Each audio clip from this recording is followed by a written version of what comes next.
Hello guys, hello sa mga Capricorn. Okay, Capricorn, this is for you. Today is February 16, 2026. Okay, Capricorn, this is for you. Message sa inyo, simula sa araw na to.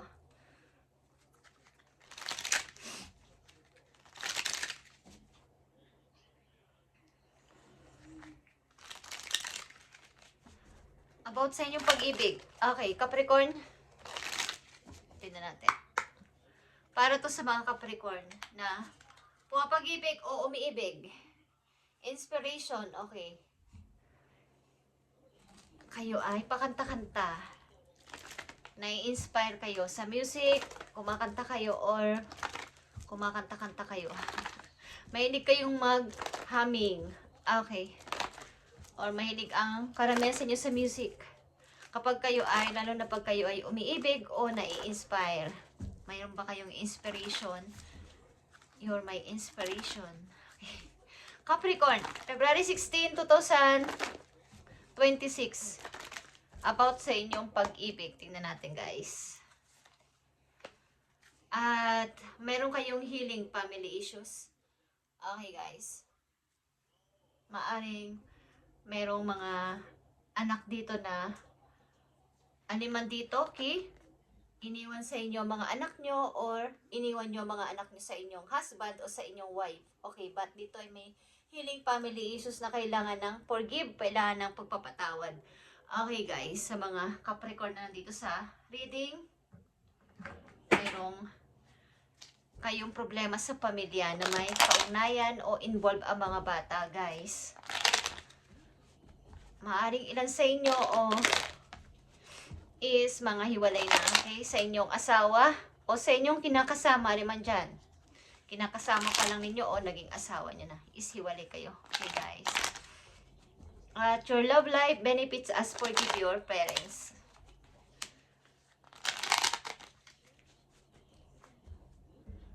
Tingnan natin nakapalog dito sa message sa inyo.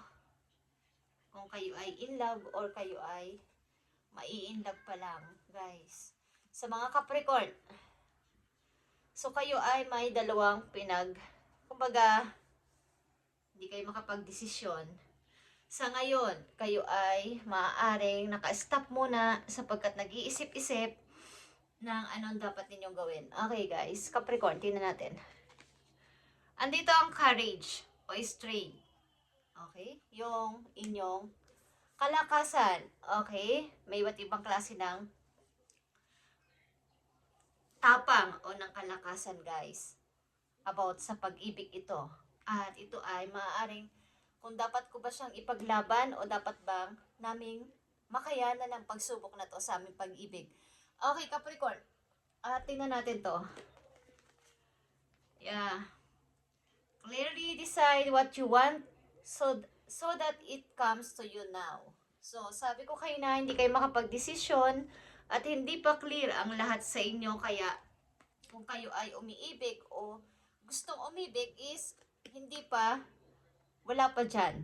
But very soon, darating ang tao na to sa buhay nyo kung kayo ay makakapag-desisyon na sa sarili niyo kung tatanggap pa kayo ng pag-ibig ulit or mananatili na lang kayong single forever. Okay. Andito ang straight at nandito ang the moon, to ay shadow at nandito ang the devil or temptation. Kayo talaga ay nadiling sa toxic relationship o toxic na marriage at ito ay naka-reverse. Maaaring kayo hiwalay na sa tao na to, but andun pa din yung reflection o yun, nandun yung shadow galing sa nakaraan at may mga nanggugulo sa inyo. Okay, kayo ay malaya na.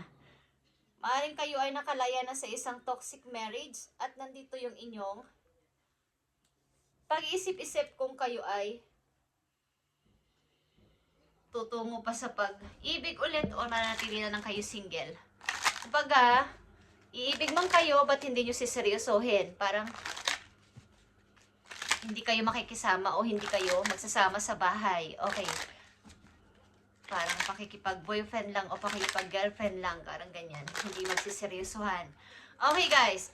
So, andito yung karamihan sa inyo dito nasa reading ay maaaring hiwalay na sa inyong naging asawa at mayroong healing family issues dito na may apektado ang mga anak ninyo sa inyong nakaraan, sa inyong pinagdaanan sa buhay, sa inyong paghihiwalay ng iyong asawa o ng inyong kinakasama.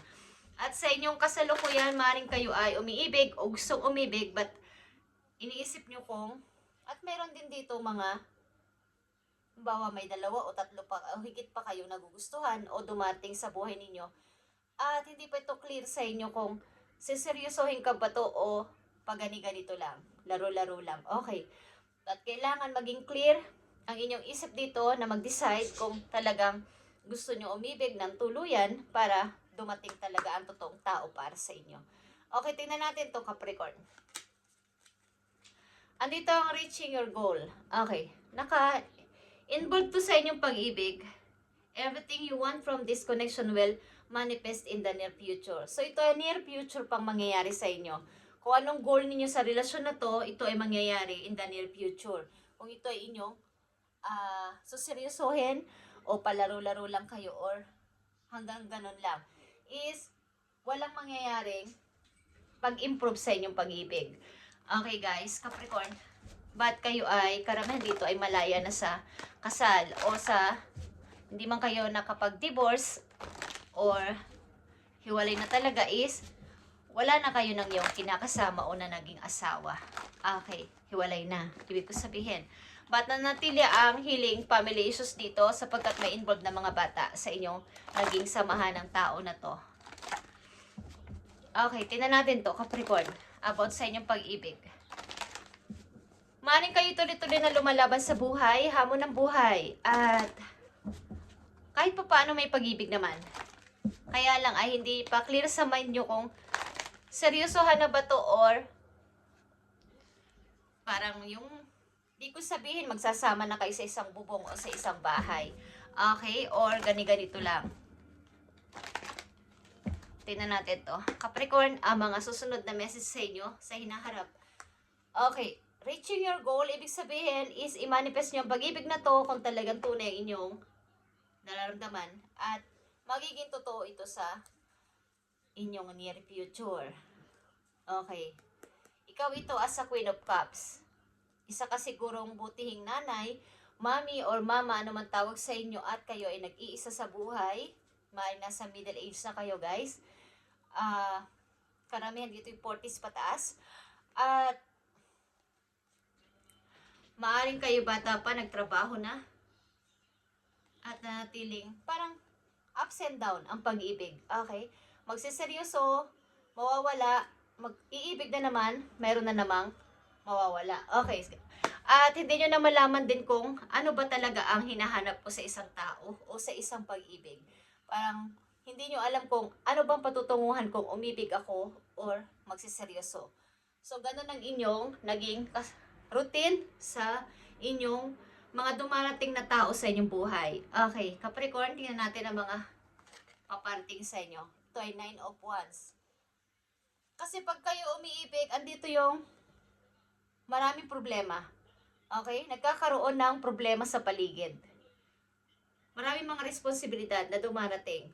Once na kayo tumanggap o nagpapasok ng tao sa inyong buhay, madami ding problema ang dumarating.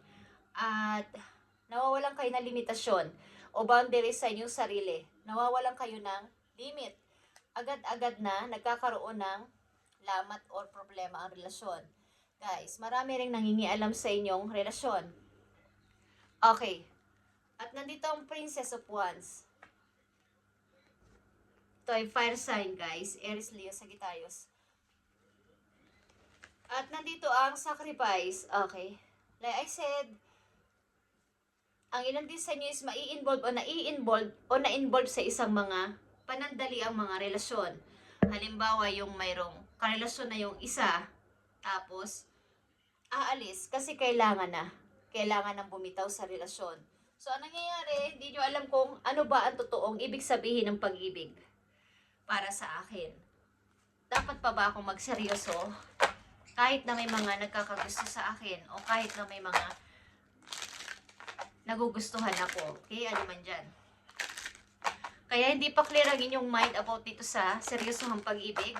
Kaya kung ito ay clear na sa inyo, Capricorn, at kayo handa nang lumagay sa magkasama sa bahay o magsasama na sa bahay, is kailangan ay ito'y inyong i-manifest at ah, gagawin ng katotohanan o makatotohanan. Kasi meron din dito, ang ilan sa inyo ay may anak sa una at merong mga healing family issues, guys. Okay, tingnan natin ang inyong message o advice ayon sa inyong sitwasyon. Capricorn, it is time to stop letting worry rule you, okay? Instead, get excited about your future and all it will bring. What energy and emotion you put out comes back to you with a little conscious effort on your part. That happy ending can well be yours. Believe that. Okay. Huwag mong isipin lagi na ikaw ay masasaktan. Huwag mong isipin lagi na same silang lahat.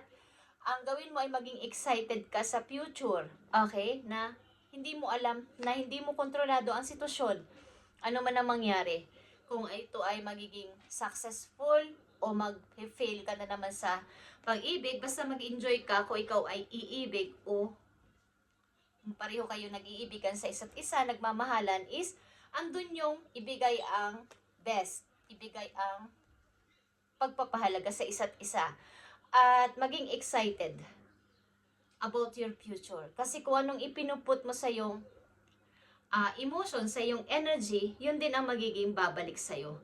Yun din ang kalalabasan. Kung anong ating sinabi, ano ang ating iniisip, yun ang mangyayari. Okay? So, yan ang inyong tandaan. Kung kayo ay umiibig o iibig pa. Okay, Capricorn. Maaring ang ilan sa inyo is nalilito.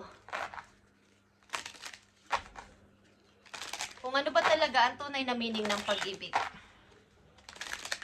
Sapagkat lilipas, aalis, mapapaibig sa may na ring karelasyon or matutokso sa iba, okay, ang ilan sa inyo. At vice versa, pwede rin vice versa. Kayo yung naloloko o kayo yung iniiwan. At hindi nyo na alam ang ibig sabihin ng totoong pag-ibig. Kung siseryosohin nyo ba o laro-laro lang, or ito na ba talaga yung taong para sa akin. So, reaching your goal sa pag-ibig na to. Tingnan natin ang career nyo, guys. Silipin natin ang inyong career. February 16, 2026, career na mga Capricorn. Andito ang comfort, guys. Comfort ito. Ito ay parang isang pusa. Ang gusto ng mga pusa ay nasa komportable silang place. Pag sa halip na sa sahig sila matulog, gusto nila sa malambot o sa kama o sa kutsyon. Yon ang mga pusa. So parang ikaw ito, you're about to enter the most comfortable period of your life about ito sa career ninyo. So ito ay inyong bigyan ng atensyon. Kumbaga mag-step ka pa. Huwag kang manatili lang dun sa kung may alam ka pa o may kakayanan ka pa na umakyat pa, mag-step pa, mag-level up pa, why not?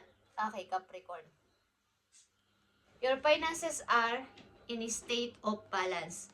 Ang pera ninyo sa ngayon o ang inyong money ay nasa balance lang sa ngayon, guys. Hindi naman bababa, hindi rin tataas. While you may not be wealthy, you will live comfortably. Comfortably, okay. Hindi ka man kayaman, hindi ka man pinakamayaman sa inakala mo, is komportable naman ngayon ang pamumuhay mo. Okay naman ang inyong pera o ang inyong pamumuhay. Hindi naman kayo nagugutom, hindi rin naman, kumbaga tama lang. Okay, sa mga Capricorn na nandito. But meron kayong healing family issues na kailangan ninyong bigyan ng atensyon kung ito ay para sa inyo. At apektado ang mga bata. Habang lumalaki sila, nagkakaroon sila ng reflect o complex sa kanilang mga puso na ganito pala ang nangyari sa mga magulang ko. So hanggat hindi sila napapaliwanagan is andun yung pag nagkapamilya din sila, paano nila yon i-handle yung kanilang emotion, yung kanilang naramdaman nung sila yung mga bata pa. So ang mga bata ay kung hindi napagsabihan, why naghiwalay ang mga magulang, kung hindi nakausap o hindi nagbigay ng totoong paliwanag sa realidad ng buhay, hindi nila yun mauunawaan, guys. Okay? So, tingnan natin ang inyong message pa, guys. Paparating na isang mahalagang Message for you. Simula ngayong February 16, Capricorn. Ito man ay sa pag-ibig, sa karir ninyo, sa family ninyo, sa inyong sarili. Okay, tignan natin to guys. Mahalagang message para sa mga Capricorn. I need message for Capricorn. I need message for Capricorn, please. Okay, isang message na mahalaga for you, Capricorn. Knight of Sword. So, kung may plano kang puntahan, gawin, o desisyonan, o gawa ng aksyon, mabilisan mo na itong gawin bago ka mapag-iwanan ng panahon, ng oras, o ng mga opportunity. Kung may plano ka, gawin mo na, okay? Kung kailan mo gusto. Hanggat maaari ay mabilisan. Kung may plano kang, ito ay about sa inyong decision, action, and clear na pakikipag-communicate sa ibang tao, ang Knight of Sword. Ito ay isang plano. Okay guys, ito ang mahalagang message for you simula sa araw na to. At pakiramdaman ninyo, maging aware kayo sa inyong sitwasyon. Kung para sa inyo ang reading na to, ang message na to na pinapadala sa inyo today is kumuha kayo kahit 1% na advice dito para magkaroon kayo ng guide sa inyong routine o everyday routine. Thank you and God bless, Capricorn.